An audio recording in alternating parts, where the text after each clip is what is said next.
The hum of the fluorescent lights was a constant presence at Riverside Correctional Facility, a dull electric buzz that seemed to sink into the bones of anyone who spent too many nights here. Officer Eli Turner had grown so accustomed to it that silence now felt foreign. It was nearly midnight, the halls smelling faintly of bleach and metal, the air heavy with the stale scent of confinement. He walked his rounds with the steady rhythm of someone who knew every corner, every creak in the floor. His boots echoed softly on the polished concrete. The cell doors were lined like teeth along the narrow corridor, steel and shadow. Most inmates were asleep, or at least pretending to be, faces half buried in thin pillows under government-issued blankets. But cell 212 was different. He slowed as he approached it, letting his flashlight beam slide across the bars. Inside, Maya. Cole sat cross-legged on her bunk, a paperback balanced in her hands. She didn't look up at first, but Eli noticed the way her posture shifted. Aware, expectant. The book lowered just enough for her dark eyes to catch the light. "Night shift's quiet," he said softly, voice just above the hum of the lights. Her lips curved into the faintest smile. "Prison's never quiet. You just stop hearing it, after a while." It was a strange thing to say, and it stayed with him even as he continued his patrol.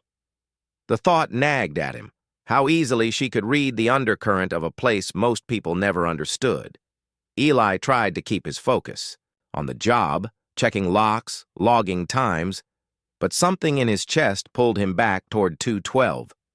It wasn't the first time.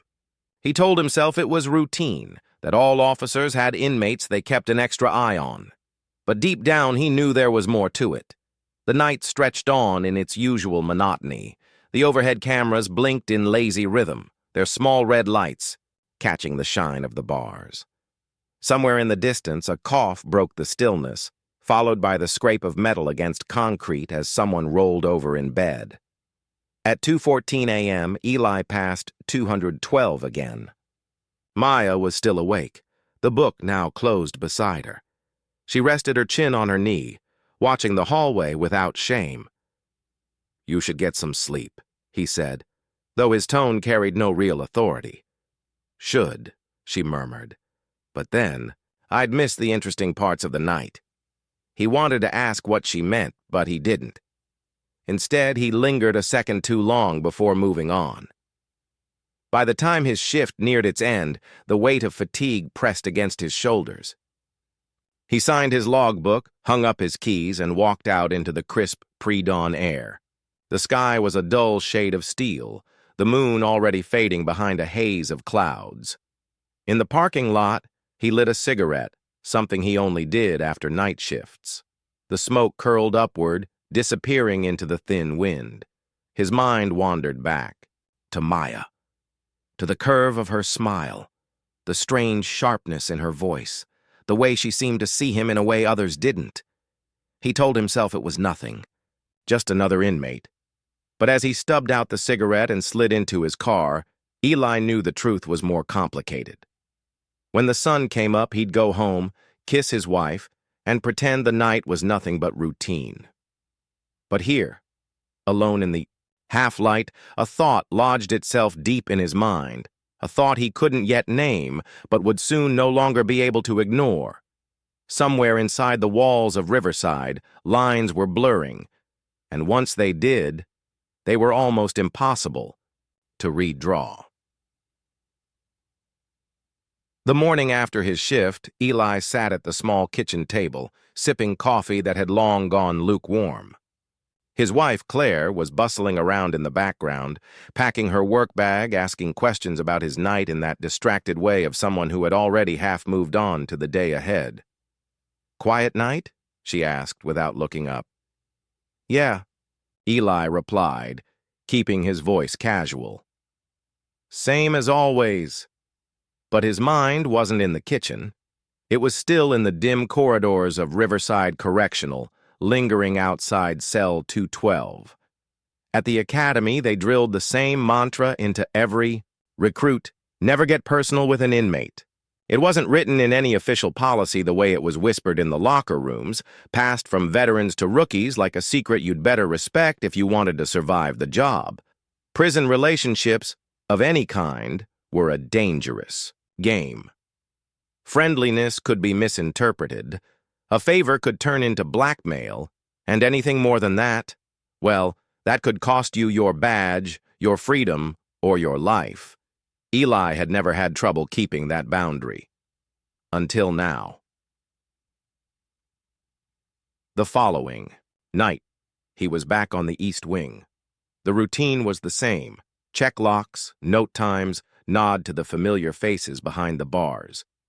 When he reached 212, Maya was standing near the door, waiting. "You walk by like you're afraid to talk to me," she said softly, her voice low enough not to carry to the next cell. "I'm not afraid," he answered, glancing toward the security, camera overhead. Her gaze followed his, and a knowing smile spread across her lips. "Afraid of being seen, then?" Eli didn't respond. He tapped the bars lightly with his flashlight and moved on, but the exchange sat heavy in his chest. Later, in the break room, Officer Rourke sat across from him, sipping bitter coffee and watching him too closely. Rourke was the kind of man who could smell weakness, and he'd been at Riverside long enough to know when something didn't look right.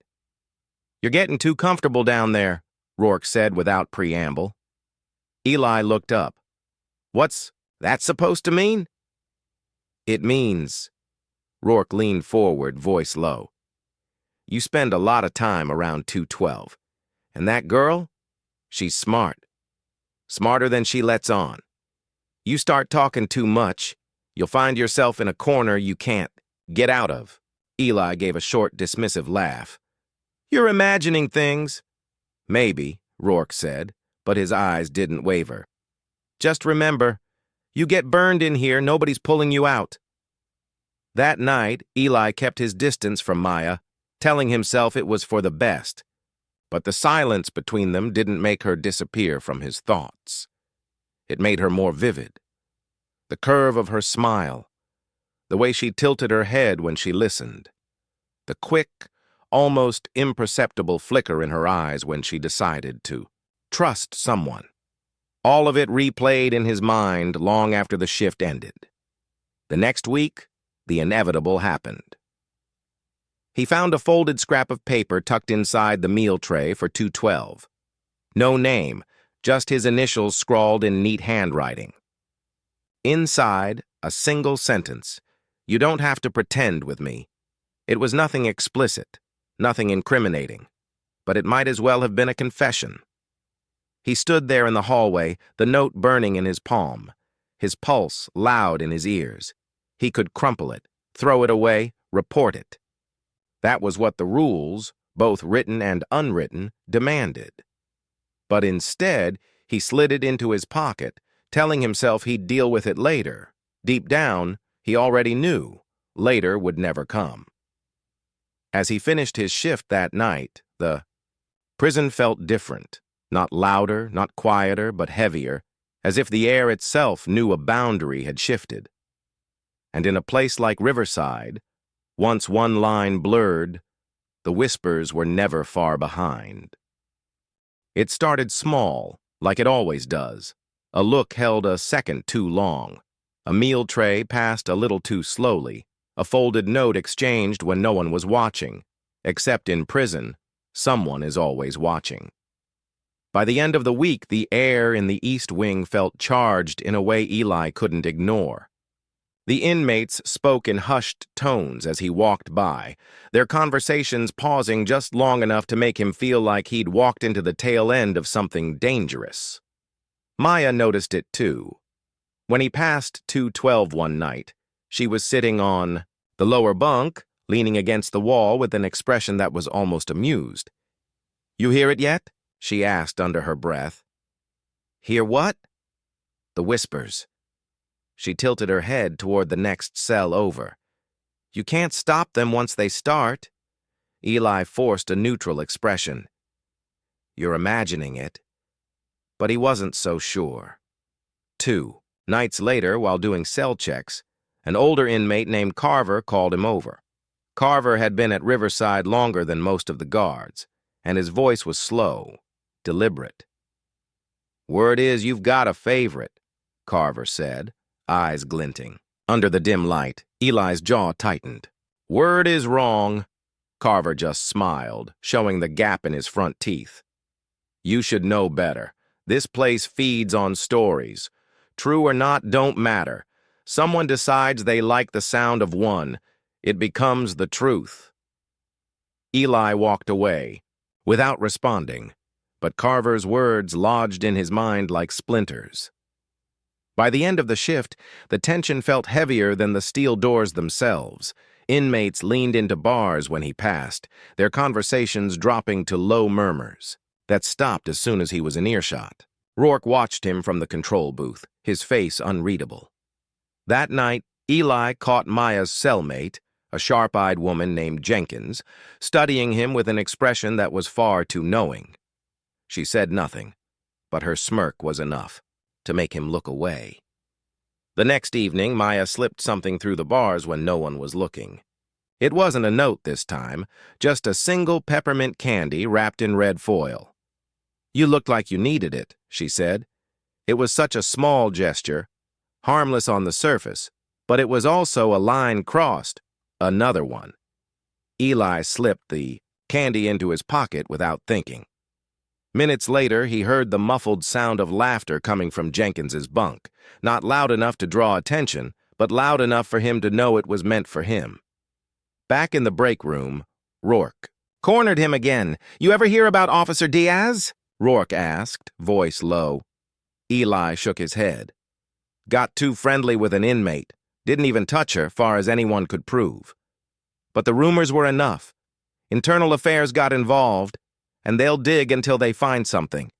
He's not working here anymore." Rourke leaned closer. "Don't be Diaz." The warning hung in the air between them. When Eli returned to his rounds, he found Maya standing at her bars again, eyes searching his face. "You okay?" she asked. He nodded, but his throat felt tight, because deep down he knew Maya was right. The whispers had started, and there was no way to silence them. They would spread through the prison like wildfire, growing with every retelling, every exaggeration, until they were bigger than the truth itself, and the truth was already dangerous enough. That night, lying awake in his dark apartment, Eli thought about the peppermint candy still in his pocket, and how something so small could feel so heavy. He also thought about how every rumor carried a seed of reality, and how sooner or later that seed would grow into something that couldn't be hidden. By the time the rumors reached a steady, Eli had already crossed the line. It happened on a Tuesday night, the kind of night when the prison seemed half asleep, the sound of distant rainfall tapping against the narrow windows. The air inside felt warmer than usual, heavy, almost sticky, as if the walls themselves knew something was about to happen. Maya was in the laundry room, folding sheets under the lazy supervision of a guard stationed at the far end of the hall. Eli was on his rounds, but when the other guard stepped away to take a call, his feet carried him inside before his mind had fully caught up. She looked up, and the moment their eyes met, the rest of the room blurred out. "You shouldn't be here," she whispered, though her voice held no conviction. "Neither should you," he said, leaning against the table between them. It wasn't a confession, not exactly, but it was the first time either of them had acknowledged the strange. Gravity pulling them together, the minutes stretched. They talked about nothing: the rain, the cold coffee from the vending machine, the way the laundry room always smelled faintly of soap and mildew, but under the surface, something unspoken thickened the air. When the sound of approaching footsteps echoed down the hall, Maya stepped closer, just enough for her sleeve to brush against his hand. It was nothing anyone else would notice, but for Eli it was electric. After that night, they were no longer just a guard and an inmate who occasionally exchanged words.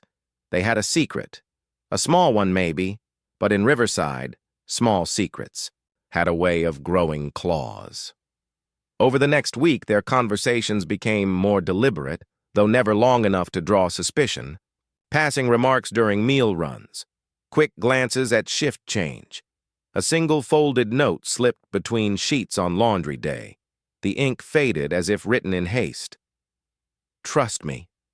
Eli kept that note in his wallet. He told himself it was nothing. Just paper, just words. But every time he felt it there, it reminded him that someone inside those walls saw him differently.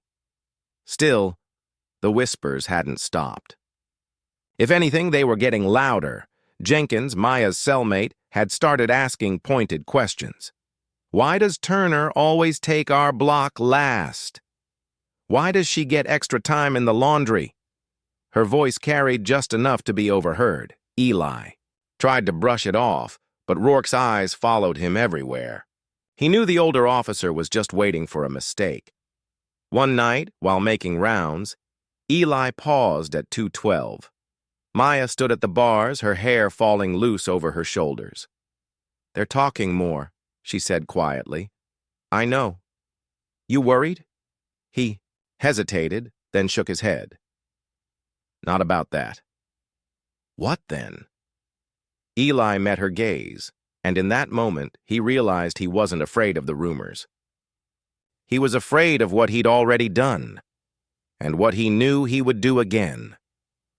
That night, as the prison slept, Eli replayed the moment in the laundry room over and over.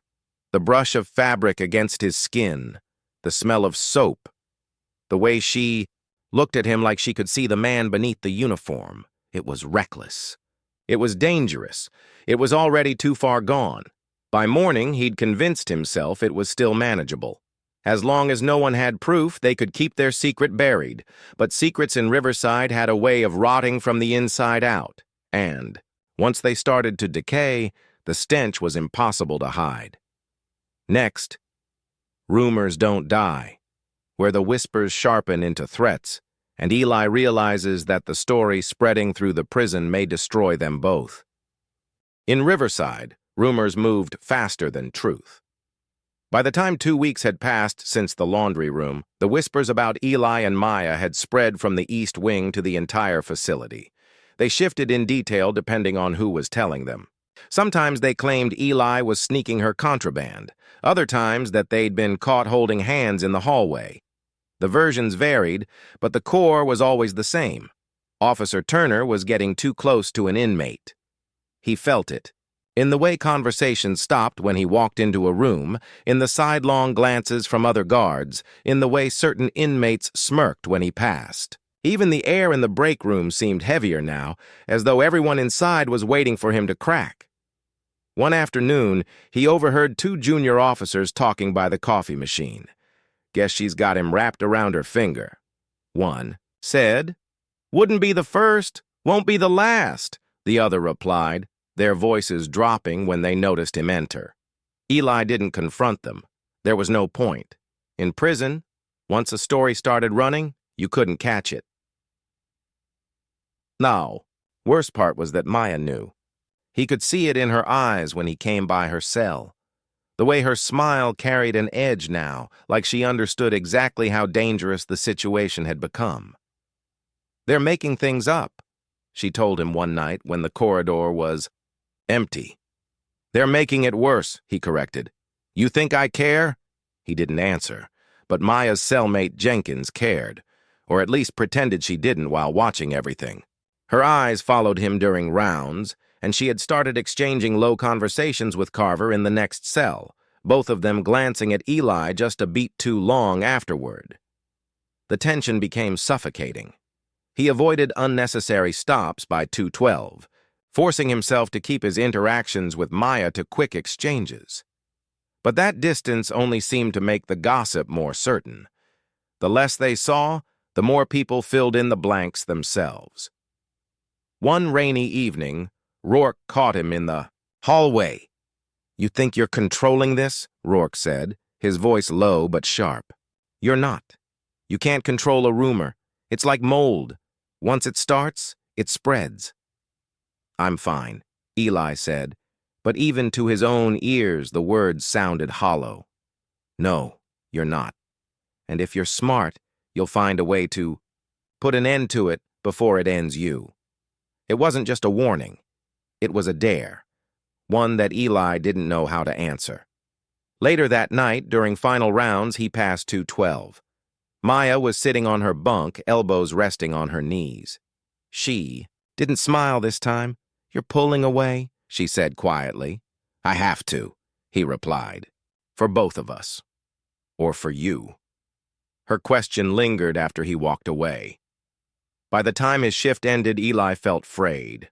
The rules, the whispers, the constant eyes. It was all closing in. He told himself he could still hold the line, that if he kept his distance, maybe the rumors would die out, but deep down he knew the truth. Rumors don't die in prison. They evolve. They grow teeth. And when he arrived for his next shift, he found something that proved it. In his locker, sitting neatly on top of his folded jacket, was a plain white envelope with no name. Inside was a single sheet of paper. 5 words written in neat block letters. I know what you've done. The paper felt heavier than it should have, as if those 5 words carried actual weight. I know what you've done. Eli read them 3 times before folding the page back into the envelope. His hands were steady, but his heartbeat wasn't. He scanned the locker room. Empty. The hum of the overhead lights filled the space, but it wasn't comforting anymore. It sounded like static, like the noise in his head. There was no signature, no clue to the sender. The handwriting was clean, deliberate, all in block letters. No flourishes, no personal touch. Whoever wrote it wanted him to know nothing except that they were watching. He slipped the letter into his pocket and finished, changing into his uniform, moving on instinct. Every step out of the locker room felt heavier, like walking deeper into water. On his first round, he caught Rourke in the control booth. The older guard glanced up from the monitors, his eyes narrowing. You look like you've seen a ghost, Rourke said. Just tired, Eli replied, forcing his voice flat. Rourke's gaze lingered on him for a moment too long before returning to the screens. In the East Wing, the atmosphere felt different. Maybe it was just him, but the glances seemed sharper, the silences longer. Jenkins was sitting on her bunk with her arms crossed, watching him like a cat watching a mouse. Carver was leaned against the bars, his lips curling into a slow smile, as Eli passed. When he reached 212, Maya stepped forward. Something wrong? No, he said quickly, too quickly. Her eyes flicked to his pocket, as if she could see through the fabric to the letter inside. You sure? He didn't answer. The rest of the shift dragged.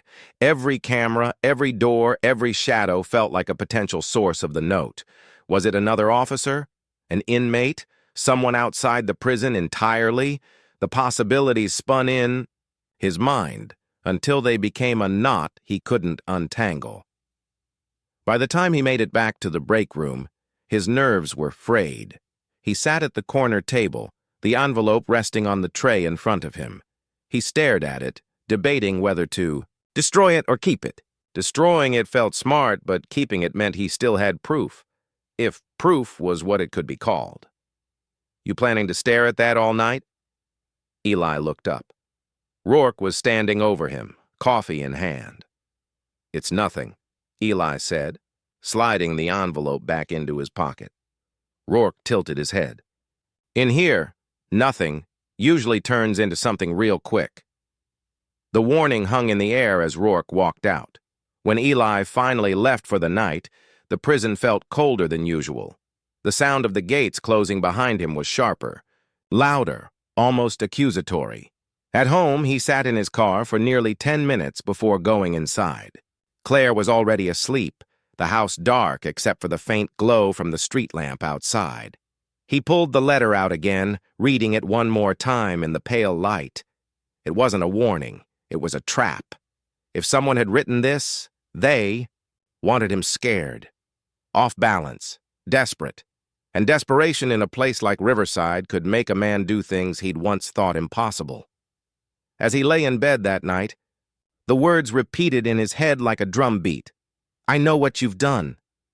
By morning, he'd made a decision. He wasn't going to wait to find out who sent it. He was going to start looking for them, because if someone was coming for him, they'd better know. He could come for them too. The letter had turned into a splinter in Eli's mind. Small, but impossible to ignore. Every glance, every smirk, every quiet conversation he passed felt like it could be the source. By the third day, the paranoia was a constant hum beneath his skin. He studied the cameras more closely during his shift, lingered outside cells longer than necessary, and watched the other officers with a sharpened suspicion. The first crack came during a lunch break. Carver, leaning casually against the bars, called out, "How's your pen pal, Turner?" Eli stopped, his jaw tightening. "What did you say?" Carver's grin widened. "Didn't mean nothing. Just figured you've been getting mail." The remark was nothing on paper, but it carried weight, the kind that said Carver knew more than he should. Eli walked away without responding, but the heat in his chest didn't fade. That evening, during rounds, he passed 212. Maya stepped forward, her voice low.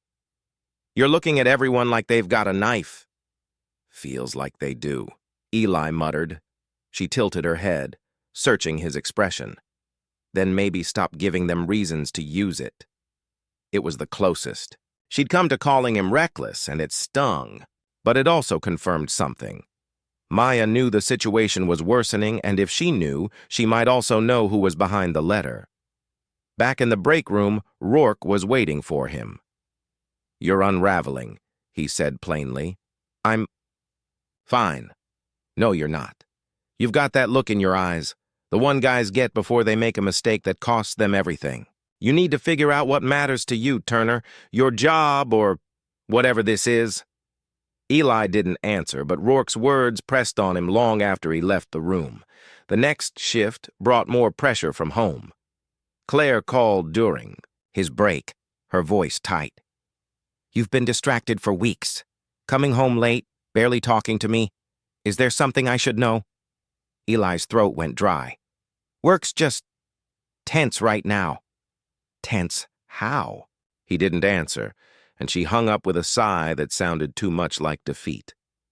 The pressure was coming from every direction now, from inside the prison, from outside it, from his own head.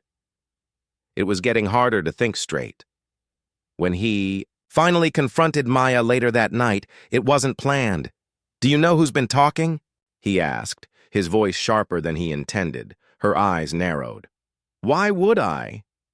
"Because someone's pushing this, and it started near you."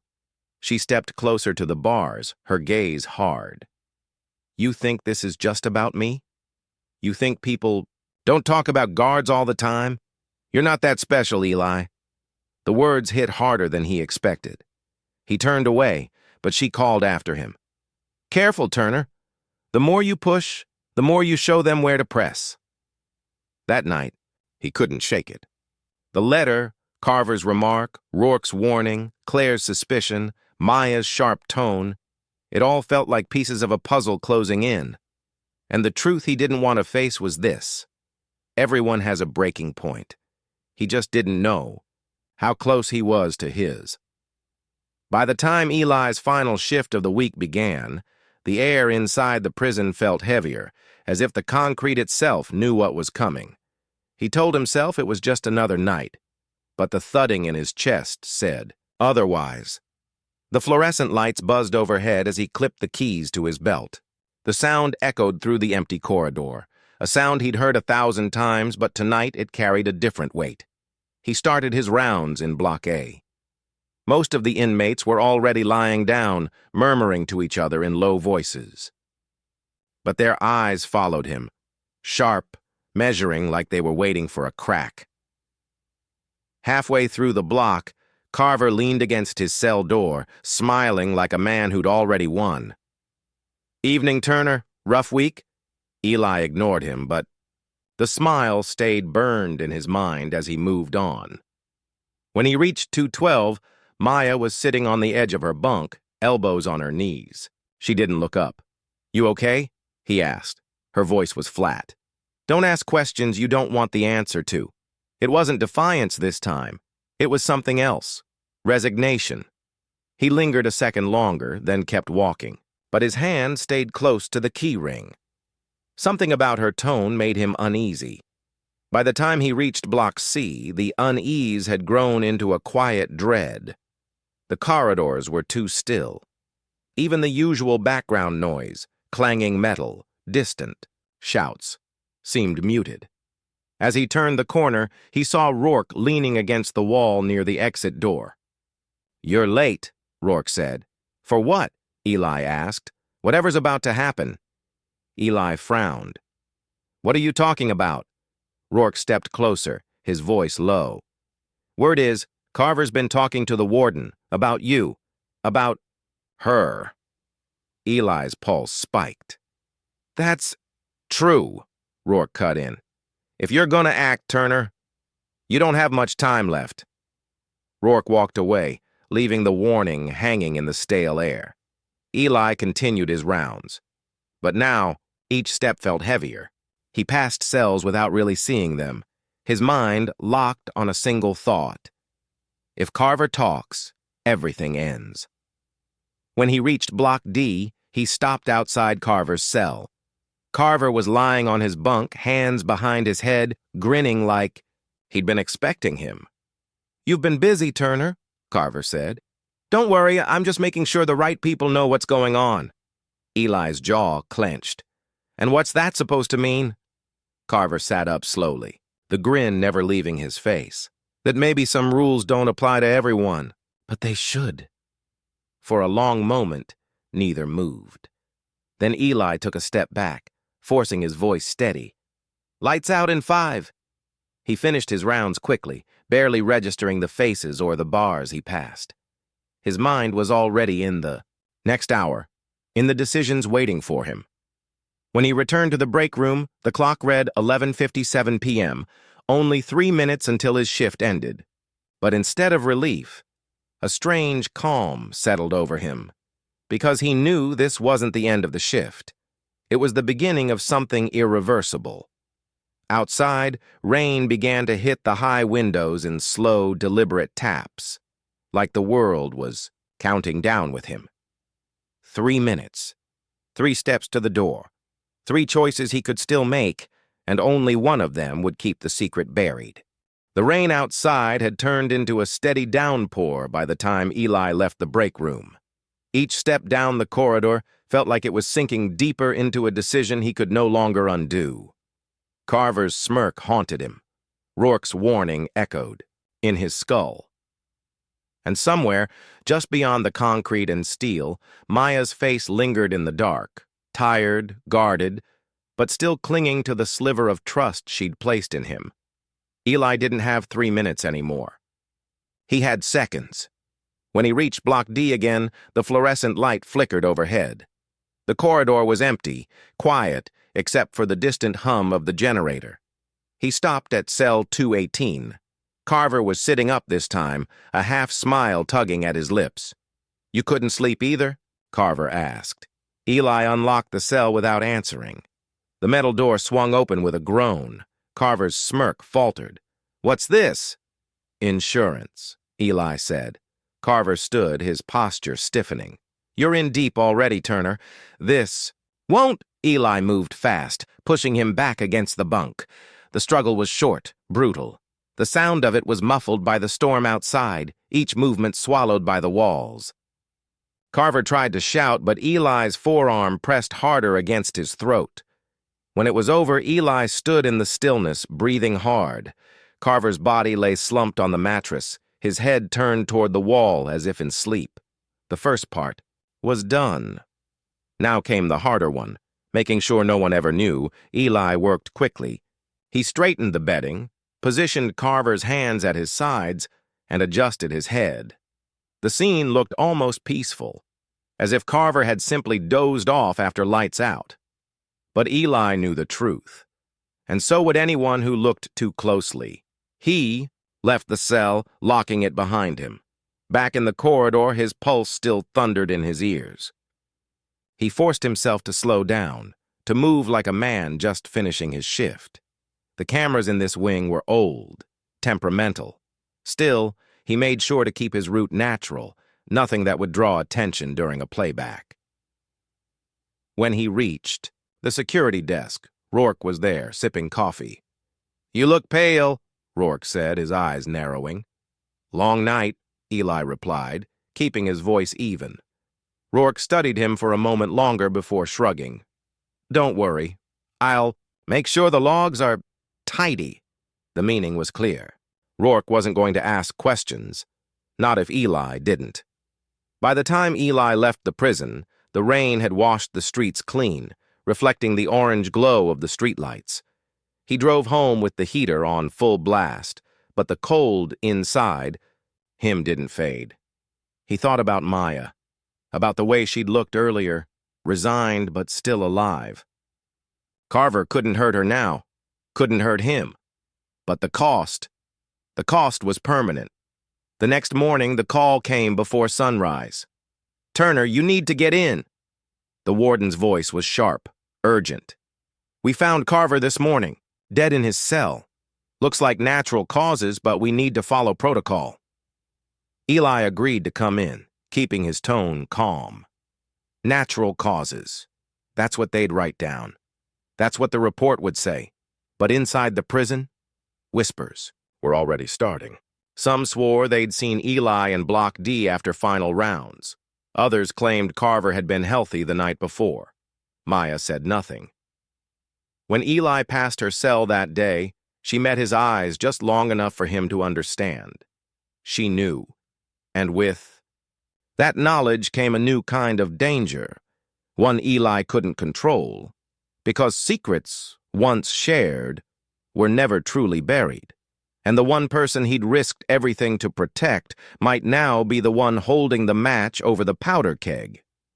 The investigation into Carver's natural death moved faster than Eli expected. By midweek, 2 internal affairs officers were stationed in the warden's office, combing through shift logs and surveillance tapes.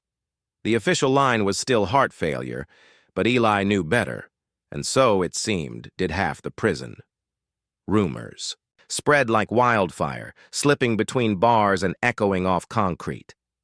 The inmates didn't need facts, they needed a story, and they were already telling one.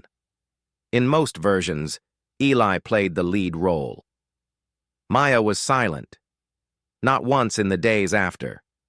Carver's death did she speak to him directly, but her eyes found him in the corridor. They weren't grateful eyes anymore. They were calculating, cold, as if weighing the value of what she knew. By the 4th day, Rourke pulled Eli into the far corner of the break room. "They're circling you, Turner. The IA guys have already asked about your rounds that night." "I followed protocol," Eli said, the lie landing heavy on his tongue. Rourke stared at him a long moment. "Then hope the cameras agree." Eli barely slept that night. Every creak of his apartment sounded like a knock at the door. Every car slowing outside felt like the prelude to flashing lights. His dreams were worse, Carver gasping under his arm, the weight of his body going limp. When morning came, exhaustion felt like a second skin. Back at the prison, the walls seemed closer, the air heavier. Maya was in the yard during rec time, sitting alone, her posture rigid. Eli knew he shouldn't approach her. Any contact now would be a mistake. But some part of him needed to read her, to know where her loyalty lay. He walked past slowly. Her voice stopped him. "You think you did me a favor?" she said without looking up. Eli's heart pounded. "I made sure you were safe." Maya finally turned her gaze toward him. "Safe from him? Maybe. Safe from what comes next? Not a chance." The warning was clear. She wasn't threatening him outright, but her silence was no longer guaranteed. She was holding the truth like a bargaining chip, and Eli didn't know what she wanted in exchange. 2 hours later, the warden called him in. The IA officers were There, seated on either side of the desk. "Officer Turner," one began, "we're trying to piece together the timeline of your rounds the night Carver died. Can you walk us through it?" Eli stuck to the story. "Lights out, standard checks, no unusual activity." His voice was steady, but his palms were slick with sweat. "Funny thing," the other officer said, sliding a printed still image across. The desk. The grainy picture showed Eli outside Carver's cell well after his final logged round. "Old cameras," Eli said quickly. "Timestamps are always off." The officers exchanged a glance. The warden said nothing, but his jaw tightened. When Eli left the office, he found Rourke waiting by the door. "They've got you on their board," Rourke muttered. "And Maya? She's been called in too." Eli's stomach sank. That evening, as the prison settled into its uneasy rhythm, Eli saw Maya escorted back from the administrative wing. Her expression was unreadable. She didn't speak, didn't even glance in his direction, but the tension between them was electric, the kind that could ignite with a single word. Eli knew then that the chains holding the truth were breaking. And when they snapped, they wouldn't just wrap around him. They'd drag everyone connected to that night down with them.